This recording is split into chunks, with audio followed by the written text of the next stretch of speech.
Assalamualaikum warahmatullahi wabarakatuh. Kami dari kelompok 3 akan mempresentasikan tentang seorang tokoh yang berperan dalam ilmu pendidikan filsafat. Dari kelompok 3 dengan saya sendiri, Hasnyati, serta rekan-rekan saya ada Fauzanela, Inayah Syahirah, dan Reni Sulistia. Next slide. Di sini kami akan mempresentasikan tentang seorang tokoh yaitu Jean-Jacques Rousseau yang merupakan tokoh pendidikan dari ilmu filsafat. Next slide. Yang pertama mengenai profil tokoh yang akan dijelaskan oleh rekan saya Fauzanela. Kepada Fauzanela, waktu dan tempat kami persilahkan. Baik, saya akan menjelaskan mengenai profil tokoh Jean-Jacques Rousseau. Jean-Jacques Rousseau adalah seorang tokoh filosofi besar, penulis, dan komposer pada abad pencerahannya. Nama lengkapnya adalah Jean-Jacques Rousseau, yang dilahirkan di Jenewa, Swiss pada tanggal 28 Juni 1712. Namun, malang menimpa. Bundanya menghembuskan napas terakhir tak lama sesudah melahirkannya.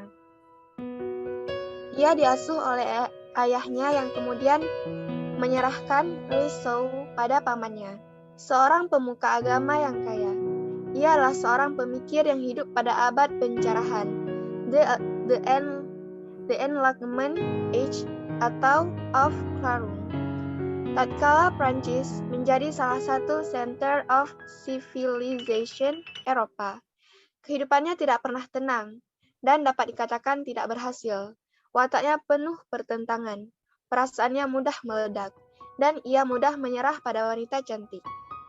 Filsafatnya ekstrim dan sekaligus luas. Walaupun banyak orang mengkritiknya, namun ia mempunyai pengaruh besar pada filsafat. Kesusastraannya, pendidikan, politik, bahkan pada penghayatan di kemudian hari. Cukup sekian penjelasan dari saya mengenai profil tokoh Jean-Jacques Rousseau. Terima kasih kepada Fauzanela yang telah menjabarkan profil tokoh. Selanjutnya ialah pemikiran dan pandangan umum sang tokoh yang akan dijelaskan oleh Reni Sulistia.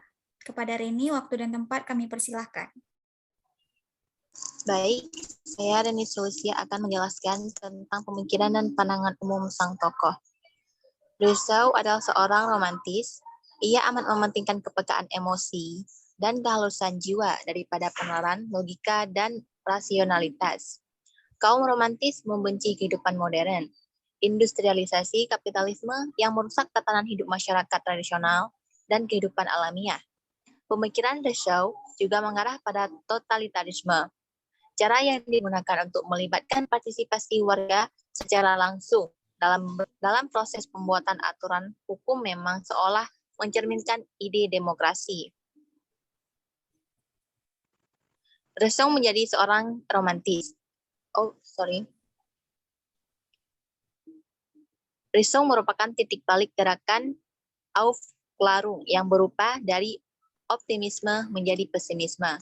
Rupanya, nasib buruk masih terus membuntuti.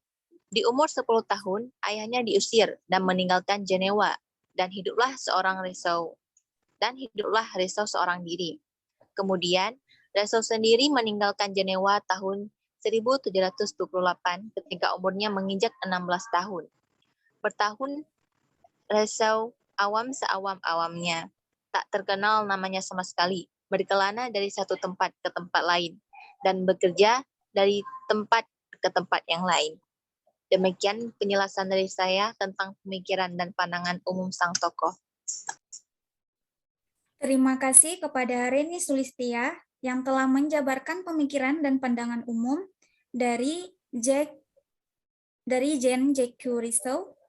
Selanjutnya ialah pemikiran tokoh dalam bidang pendidikan yang akan saya jabarkan. Jadi, pemikiran filosofi yang mempengaruhi revolusi Perancis perkembangan politika modern, dan pemikiran dasar edukasi. Nah, karya dari Jen, yaitu Emil atau On Education, yang dinilai merupakan karyanya yang terpenting, adalah tulisan kunci pada pokok pendidikan kewarganegaraan yang seutuhnya. Prinsip dasar pendidikan yang dikemukakan oleh Rousseau adalah bahwa suatu pendidikan harus diresmikan dengan sifat dan kebutuhan individu setiap anak.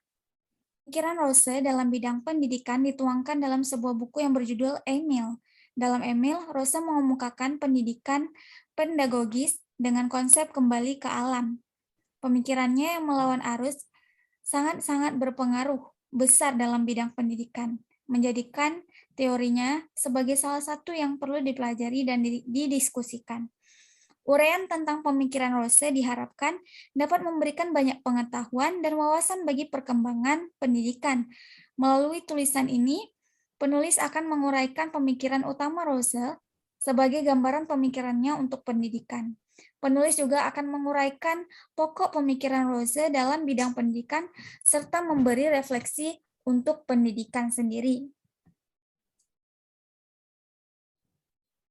Pemikiran keempat dari Rousseau adalah Emil. Pemikiran ini banyak memberi pengaruh pada masa pencerahannya. Pandangan Rousseau mengenai pendidikan berhubungan erat dengan ajarannya tentang tata negara dan masyarakat. Menurut Rousseau, pendidikan bertugas untuk membebaskan anak dari pengaruh kebudayaan dan untuk memberi kesempatan pada anak-anak memperkembangkan kebaikannya sendiri secara alamiah. Dalam Emil, sangat nyata karya filosofi Rousseau tentang pendidikan. Sama seperti kontrak sosial, Emil dengan seketika dikutuk oleh otoritas Paris. Ini mendorong Rousseau untuk melarikan diri. Emil merupakan sebuah karya besar yang dibagi menjadi 5 buku. Buku pertama dibuka dengan klaim Rousseau bahwa golongan pendidikan harus untuk menanami kecenderungan alami kita.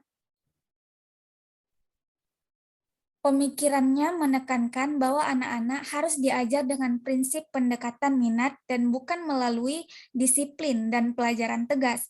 Tetapi di sisi lain, perilaku dan pemikiran anak-anak harus dikendalikan Samuel Smith. Samuel Smith 1986-1990. Selanjutnya pemikiran kontrak sosial yang akan disampaikan oleh Naya Syahira. Kepada Naya, waktu dan tempat kami persilahkan. Selanjutnya saya akan menjelaskan tentang pemikiran kontrak sosial Jean-Jacques Rousseau dan masa depan umat beragama. Inti dari teori kontrak sosial Rousseau adalah masing-masing individu melimpahkan segala hak perorangannya kepada komunitas sebagai satu keutuhan. Dengan itu, segala hal alamiah termasuk kebebasan penuh untuk berbuat sekehendak hati seorang pindah ke komunitas. Atau dengan kata lain, kehidupan bersama dengan sendirinya menuntut kebebasan masing-masing orang dibatasi demi hak dan kebebasan orang lain yang sama besarnya. Juga oleh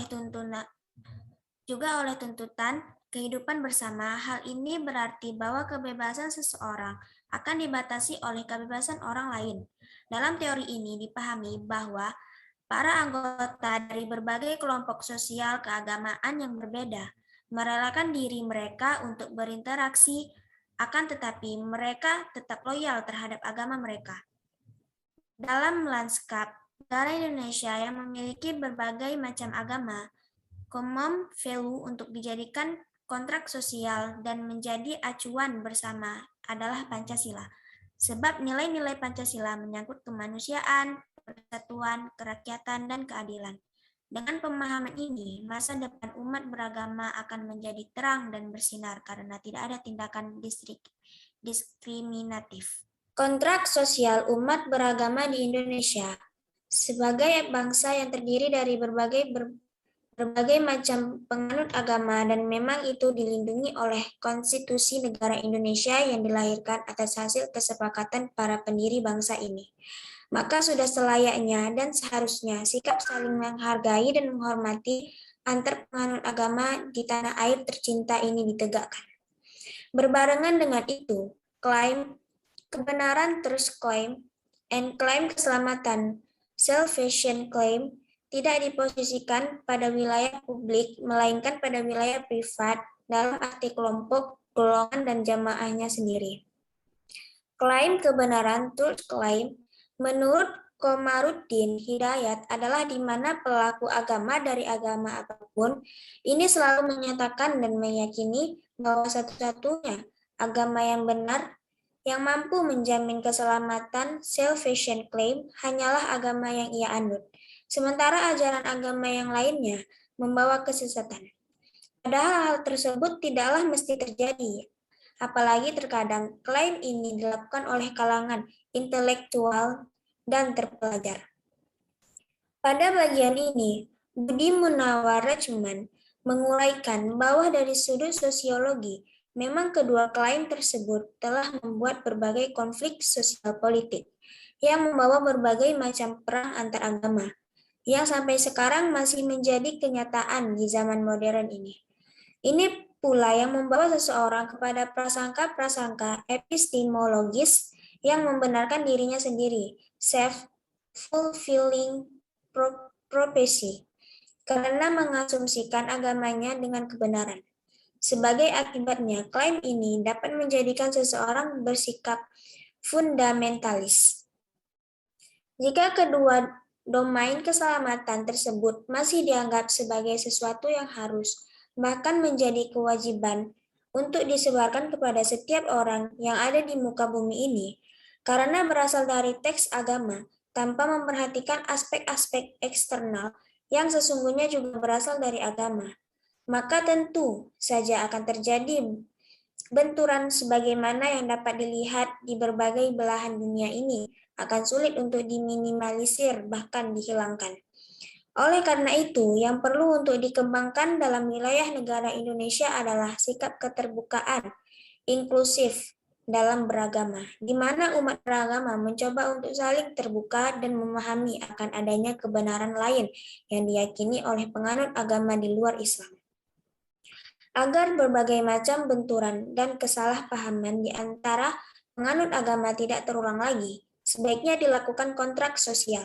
Walaupun sesungguhnya jika ditelisik ke belakang, terutama pada masa menjelang dan awal kemerdekaan, kontrak sosial tersebut telah dirintis secara brilian oleh founding fathers kita, yaitu dengan merumuskan Pancasila. Hal ini dapat dilacak dalam pidato Soekarno.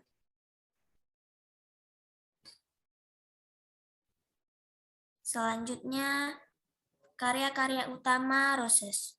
Karya-karya utama Roses yang pertama ialah Discourse at Lessons at Less Art yang diterbitkan pada tahun 1750 dan Narcissus or the Self-Admirer, a Comedy yang diterbitkan pada tahun 1752. Selanjutnya ada Le Devenda du Village, an Opera yang diterbitkan pada tahun 1752, serta Discourse on Political Economy yang diterbitkan pada tahun 1755. Selanjutnya ada The Creed of a Savoyard Priest yang diterbitkan pada tahun 1762 dan Du Contract Social yang diterbitkan pada tahun 1762. Dan kemudian ada Four Letters to M. de Malesherbes pada tahun 1762. Selanjutnya ada Letters de la Montaigne tahun 1762 dan Confession of Jean-Jacques Rousseau atau Les Confessions tahun 1770 diterbitkan pada tahun 1782. Dan yang terakhir ada Constitutional Project for Corsica tahun 1772. Demikianlah pemaparan kami dari kelompok 3 mengenai silsilah dari berbagai hal yang telah diajukan oleh tokoh tersebut. Sekian dari kami akhiri. Assalamualaikum warahmatullahi wabarakatuh. Sip. Udah.